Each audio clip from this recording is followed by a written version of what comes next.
అందరికీ నమస్కారం అండి. ఈ కథను రచించినది శ్రీనివాసరావు గారు. తేజాకి ఒంట్లో బాగోలేదు. భార్య మాటల్ని వినిపించుకోలేదు లక్ష్మీపతి. ఏవండి, మిమ్మల్నే, చంటిదానికి విరోచనాలు అవుతున్నాయి. సాయంత్రం వచ్చేటప్పుడు మాత్రలు తీసుకురండి అంది వంటింట్లో నుంచి భార్య. లక్ష్మీపతి చెప్పుల్లో కాళ్ళు దూర్చబోయిన వాడల్లా ఆగి భార్య చెప్పింది విని అలాగే అంటూ బయటికి నడిచాడు. దాది, తాత, 2 ఏళ్ల చంటిది వచ్చిరాని మాటలతో వాకిట్లో నిల్చుని టాటా చెబుతుంది. లక్ష్మీపతి చంటిదాని వైపు పరిశీలనగా చూశాడు. కాస్త నీరసంగా కనిపించింది.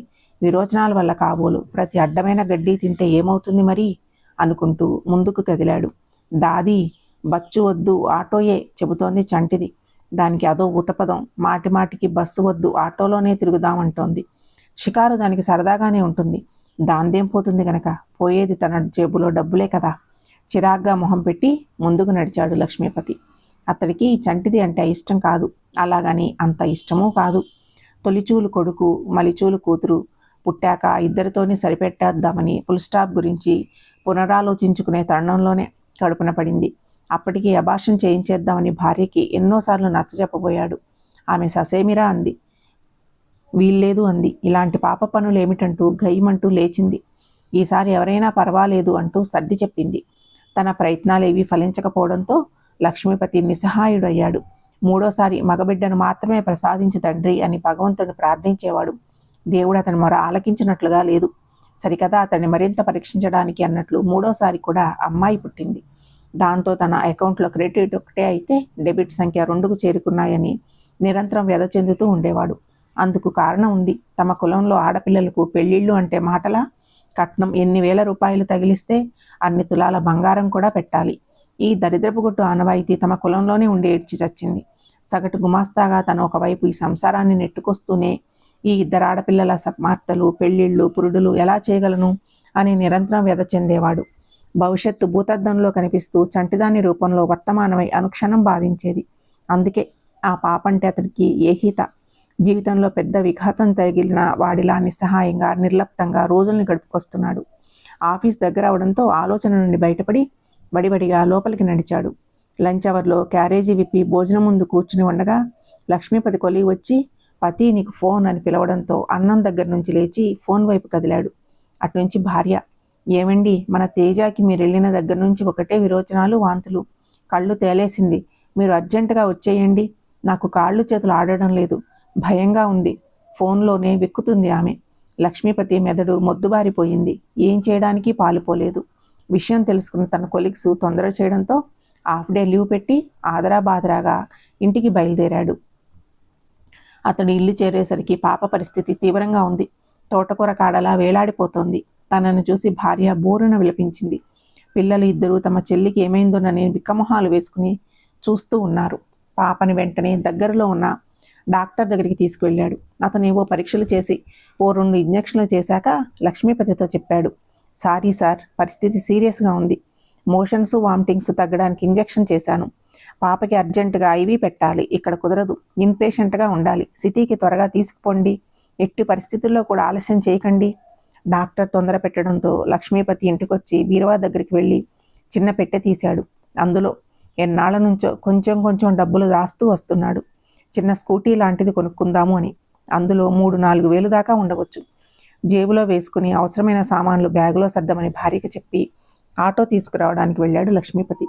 అతడు ఆటో ఇంటికి తీసుకువచ్చేసరికి పిల్లలిద్దరిని ఎదురింటి వాళ్ళకి అప్పచెప్పి తేజాని భుజం మీద వేసుకుని కళ్ళ నిండా నీళ్లతో ఆటో ఎక్కింది లక్ష్మీపతి భార్య. పాప పరిస్థితి మరింత తీవ్రస్థాయికి చేరుకుంది. స్పృహలో లేదు. కళ్ళు లోతుగా పోయి మొహం పుర్రె ఆకారంలో తయారైంది. చర్మం పట్టుకోల్పోతుంది. విరోచనాలతో బట్టలన్నీ తడిసిపోతున్నాయి. దానికి తోడు మరోవైపు వాంతులు. పరిస్థితి గమనించిన ఆటో డ్రైవరు హాస్పిటల్ వైపు వేగంగా డ్రైవ్ చేసాగాడు. పక్కన భార్య రోధిస్తూనే ఉంది. భార్యను ఓదార్చడానికి లక్ష్మీపతికి గొంతు రావడం లేదు.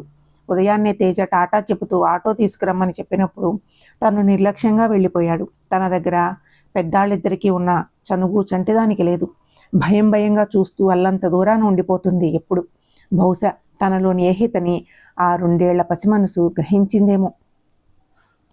లక్ష్మీపతికి కడుపులో దేవినట్లయింది. దుఃఖాన్ని దిగమింగుకున్నాడు. ఆటో వేగంగా ప్రయాణిస్తూనే ఉంది. తన తేజాకి ఆటో ప్రయాణం అంటే ఎంతో ఇష్టం. ఇప్పుడు తమంతా ప్రయాణిస్తున్నది ఆటోలోనే. కాకపోతే ఆనందంతో కేరింతలు కొట్టవలసిన కూతురికే స్పృహ లేదు. తేజ మళ్ళీ తనని నోరారా దాది అని పిలుస్తుందా?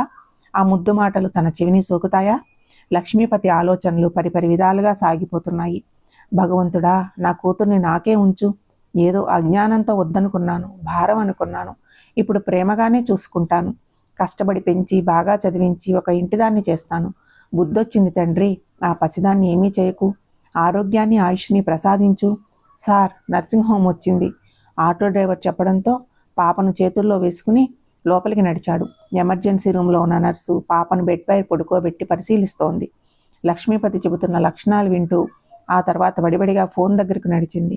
Sir, diarrhoea case. ఇప్పుడే వచ్చారు, డీహైడ్రేషన్ చెప్పింది ఇంటర్కామ్లో. అక్కడికి క్షణాల్లో వచ్చారు డాక్టర్ గారు. వచ్చి రాగానే లింగర్ లాక్టేజ్ త్వరగా అరేంజ్ చెయ్యి. తర్వాత D5 కూడా క్విక్ అనే నర్స్కి చెప్పి మందులు రాస్తాను, త్వరగా తీసుకురండి అన్నారాయన లక్ష్మీపతితో. చీటీ తీసుకుని వెళ్ళి మందులు తెచ్చాడు లక్ష్మీపతి. పాపకి మీరు ఏమవుతారు అడిగారు డాక్టర్. తల్లిదండ్రులం సార్ చెప్పాడు గద్గదీకంగా. ఏమయ్యా, వాంతులు విరోచనాలు ఏకదాటిగా అవుతూ ఉంటే త్వరగా ట్రీట్మెంట్ చేయించాలని కూడా తెలియదా? ప్రాణం మీదకి వచ్చేదాకా ఆగడం దేనికి అంటూ కసురుకున్నారు ఆయన. లక్ష్మీపతి నిస్సహాయంగా చూశాడు డాక్టర్ గారి వైపు. చీరచెంగు నోట్లో కుక్కుకొని వెక్కుతుంది లక్ష్మీపతి భార్య. ఇటువైపు వచ్చి పాపను పట్టుకోండి అనడంతో లక్ష్మీపతి అటువైపు నడిచాడు. సూదితో చర్మం లోపల నరం కోసం డాక్టర్ ప్రయత్నిస్తూ ఉంటే లక్ష్మీపతి చూడలేకపోయాడు. ఆ నొప్పికి కూడా పాపలో కదలిక లేదు. పాప నీరసంగా ఉండడం వలన, శరీరంలో నీరంతా ఇంకిపోవడం వలన ఒకంతట నరం దొరకలేదు. నునులేత కొమ్మ లాంటి సుకుమారమైన చేతుల మీద డాక్టర్ సూదితో ఎక్కడెక్కడో గుచ్చుతూ ఉంటే లక్ష్మీపతి తండ్రి మనసు విలవిలలాడిపోయింది. డాక్టర్ కాస్త శ్రమించాక మొత్తానికి దొరికింది నరం. సెలైన్ స్పీడ్గా ఎక్కుతోంది పాప శరీరంలోనికి. 4-5 బాటిల్స్ ఎక్కి రికవరీ ప్రోగ్రెస్ కనిపించేదాకా ఏమీ చెప్పలేము. పాప యూరిన్ పాస్ చేస్తుందా అడిగారు డాక్టర్ గారు. లక్ష్మీపతి భార్య వైపు చూశాడు. ఆమె లేదు అన్నట్టు తల అడ్డంగా ఊపింది. కాసేపు ఆలోచించి అక్కడి నుంచి వెళ్ళిపోయారాయన. బెడ్ మీద కూర్చుని పాప చేతిని కదలకుండా పట్టుకుని పాప వైపు చూస్తూ ఉండిపోయాడు లక్ష్మీపతి. అతడికి కొన్నాళ్ల క్రితం భార్య అన్న మాటలు గుర్తుకొచ్చాయి. ఆ రోజు తన భార్య పుట్టినరోజు.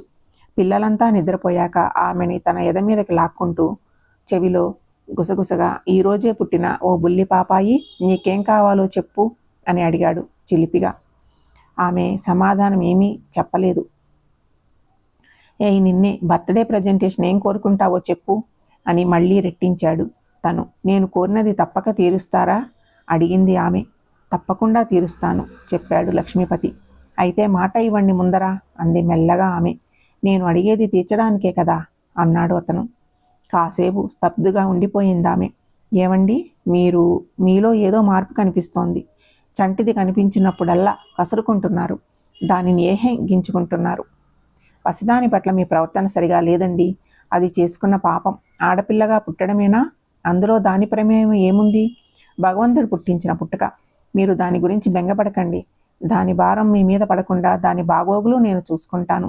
మిషన్ కుట్టి 4 డబ్బులు వెనకేసి కొంత, మా అమ్మవాళ్ళు ఇచ్చింది కొంత, వాటితో దానిని పోషించగలను.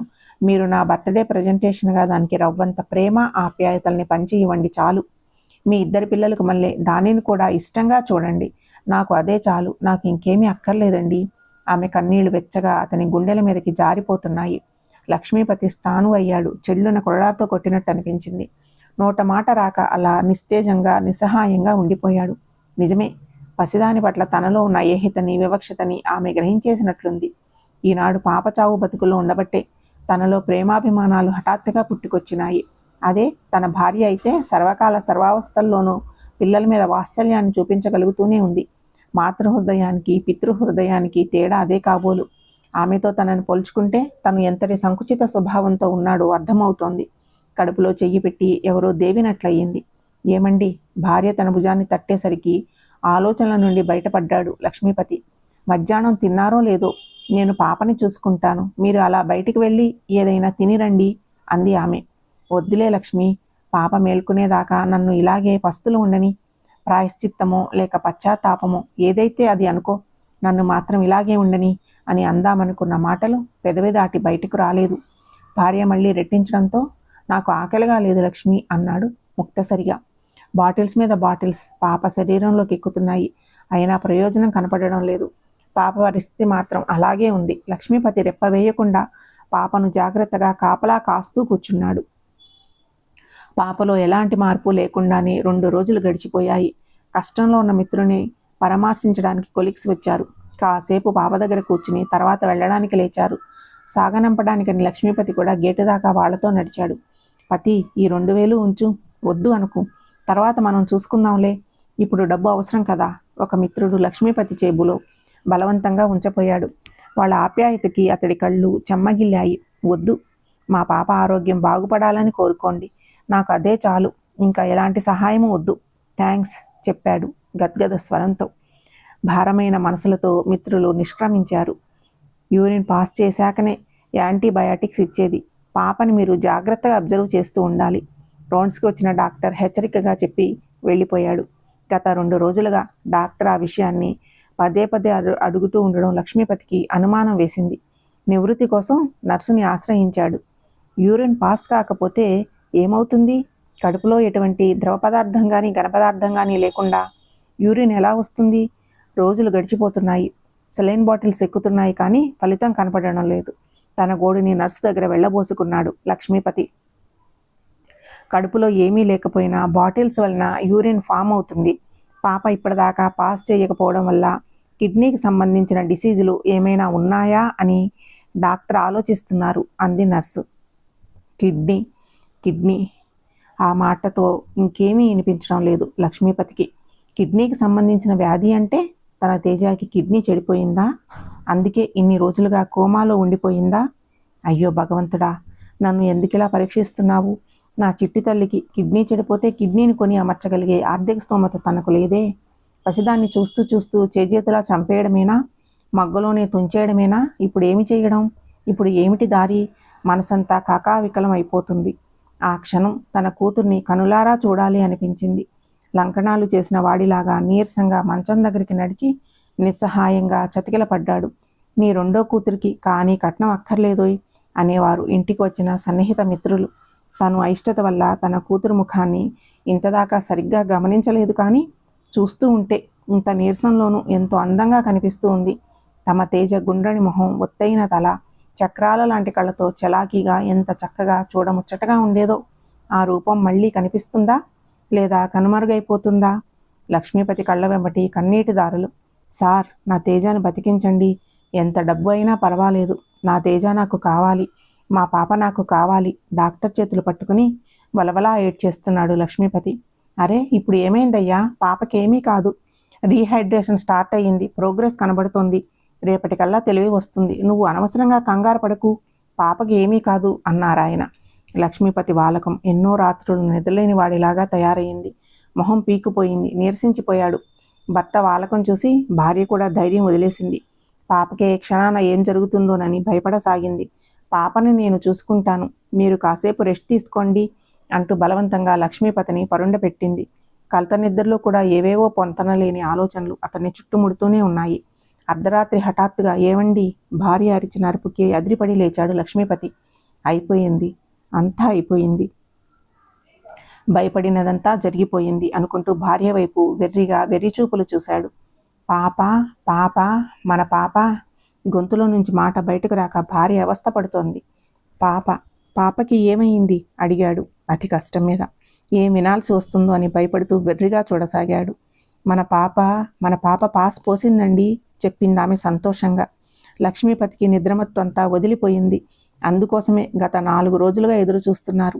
ఆ వార్త వినగానే 1000 వోల్టేజ్ బల్బులా అతని మొహం వెలిగిపోయింది. Thank God. చిన్నగా నిట్టూర్చి పాప దగ్గరికి వడివడిగా చేరాడు. భార్యాభర్తలిద్దరూ సంతోషం పట్టలేక ఉబ్బు దబ్బిబ్బైపోతున్నారు. కాసేపటికి పాప నీరసంగా కళ్ళు తెరిచింది. 5 రోజులు కోమా, తర్వాత ఇదే మేల్కోవడం. గొంతు తడారిపోవడం వలన నీళ్లు కావాలని చేతితో సైగ చేసింది. ఫ్లాస్కోలో ఉన్న గోరువెచ్చని నీళ్లు గ్లాసులో వేసి తాగిపించారు. తేజ నీరసంగా రెప్పలు పైకెత్తి పరిసరాల్ని కాసేపు పరిశీలించింది. ఆ తర్వాత తండ్రి వైపు చూస్తూ దాదీ ఇడ్లీ అంటూ అడిగింది. పాపం, ఎంత ఆకలితో కానీ అలా అడిగి ఉండదు. పేగులన్నీ ఆరిపోయి ఉన్నాయి కాబోలు. అప్పుడు సమయం అర్ధరాత్రి 1 గంట కావస్తోంది.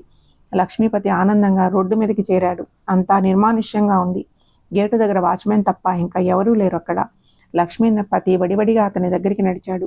మా పాప యూరిన్ పోసింది చెప్పాడు ఆనందంతో. వాచ్మెన్ అయోమయంగా చూశాడు అతని వైపు. మా తేజ మేల్కొంది, ఇడ్లీ తెమ్మని చెప్పింది కూడా అంటూ లక్ష్మీపతి చెబుతూ ఉంటే వాచ్మెన్ అర్థమైనట్టు నవ్వాడు. కూతురికి ఆప్యాయతని పంచి ఇవ్వడం కోసం అతను నడుస్తూనే ఉన్నాడు, హోటల్స్ని అన్వేషించుకుంటూ. ఈ కథ సమాప్తము. ఈ కథ 1997 కోకిల మాసపత్రికలో ప్రచురింపబడినది. ఈ కథ మీకు నచ్చినట్లయితే ఛానల్ని సబ్స్క్రైబ్ చేసుకోండి. ఛానల్లోని మిగతా కథలను ఫాలో అవ్వండి. మీ స్నేహితులకి, బంధువులకి షేర్ చేయండి, లైక్ చేయండి. ఈ కథ గురించి మీ అభిప్రాయాన్ని కామెంట్ రూపంలో తెలియచేయండి. Thank you.